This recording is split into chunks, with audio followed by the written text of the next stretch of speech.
ਉਹਦੇ ਇੱਕ ਵੀ ਹੰਝੂ, ਉਹਦੇ ਇੱਕ ਵੀ ਹੰਝੂ ਆਇਆ ਨਾ ਮਰ ਜਾਣੇ ਨੂੰ ਮੇਰੇ ਬਿਨਾ। ਜਿਹੜਾ ਮੈਨੂੰ ਕਹਿੰਦਾ ਹੁੰਦਾ ਸੀ ਮੈਂ ਮਰ ਜਾਣਾ ਤੇਰੇ ਬਿਨਾ। ਮੈਂ ਰਾਤ ਲੰਘਾਵਾਂ ਇੱਕ ਇੱਕ ਕਰਕੇ ਕੱਟਿਆ ਕੱਟਦੀਆਂ ਨਹੀਂ ਮੈਥੋਂ ਨਿਰਮਾਣ ਨੂੰ ਨਹੀਂ ਉਹ ਫਰਕ ਪੈਂਦਾ ਉਹਦਾ ਸਰ ਜਾਣਾ ਮੇਰੇ ਬਿਨਾ।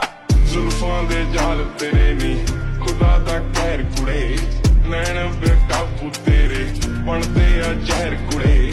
ਬਸ ਇੱਕੋ ਮੰਗੀ ਰੱਬ ਤੋਂ ਮੰਗੀ ਤੇਰੀ ਖੈਰ ਕੁੜੇ, ਸਾਡਾ ਕਸੂਰ ਸੀ ਕਾਹਦਾ ਕੱਢਿਆ ਜੋ ਵੈਰ ਕੁੜੇ।